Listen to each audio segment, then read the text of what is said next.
Welcome to Behind the Blend with Moongoat Coffee. My name's David. I'm one of the founders and the green buyer for Moongoat Coffee, and I'm joined today by our first employee and now lead roaster, Ronnie Park. What are we tasting today, Ronnie? So we're tasting a couple of our year-round blends and all of our seasonal blends, and we do blends as an opportunity to offer you the same flavor year-round, while some single origins might come or go. Yep. And with that, let's taste some coffee.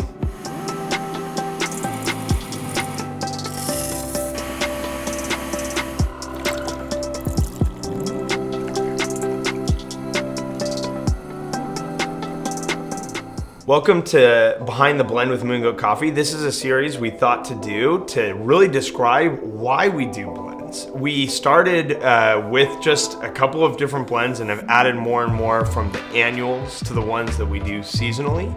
And so we wanted to break down the history and what the intention is behind the blends, because there really is some good merit behind doing blends.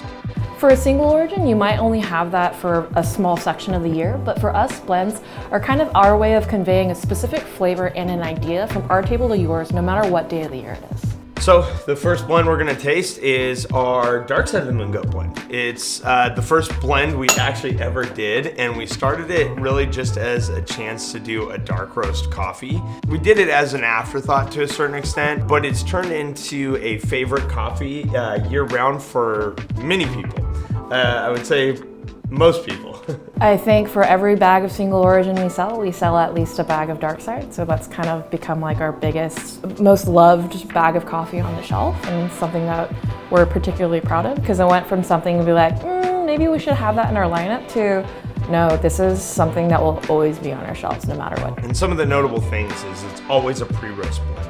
It's always going to be at least 3 and sometimes 4 coffees, which is cool because you get a lot of balance when you blend that many coffees. Now you have to balance them in the blend, and that's really the work we do on a weekly basis as we taste our Dark Side, is making sure that the balance is kept. The current mixture is going to be Brazil as the base, with a little bit of South American Peru, and then a Ethiopia that is a natural process. So as we taste it, it's great as a brewed coffee. You're gonna get these really deep notes. That's the first thing you notice, is just some intensity that kind of carries through, a big body. And there's just that very subtle hint of dried fruit. It's like the perfect amount of fruit in a trail mix. Not too much that it's overpowering, but enough to give it some interest. More so like raisin than it is fresh fruit. And it's generally us trying to chase a kind of roasty, deeper flavor without accidentally imparting any of the kind of ashiness that you might get from something that's traditionally a little darker than I think you or I would prefer. So for us, it's great. If you've ever had a latte at one of our shops, I guarantee you've had the Dark Side before. People don't realize it, but it's in every single shop, every single latte, every single cappuccino that goes out the door, unless you request otherwise. So that's how much we kind of stand behind it as a mainstay in our espresso line. Yeah, absolutely. And for a dark roast, it's not very dark. It's really imparted that smoky and roasty flavor without going too deep into the roast. And I even say smoky, but I avoid that because it really does just have the taste of roast rather than the taste of smoke. To me, it's like you go from being cooked to roasted to smoked in a linear scale. Smoked being the farthest side of that. And it's not acrid, it's not ashy, it's sweet, it's big. I have a customer who brews it at a 20-to-1 ratio, which is pretty stretched, and I consider that almost too far for most coffees, and it still holds up there. That's how much of the integrity of the coffee is still preserved, is that you can brew it at a very stretched out ratio and it will still taste good. However, we do recommend it in our traditional 1-to-15, 1-to-16, or 1-to-17 ratio, based on your preference.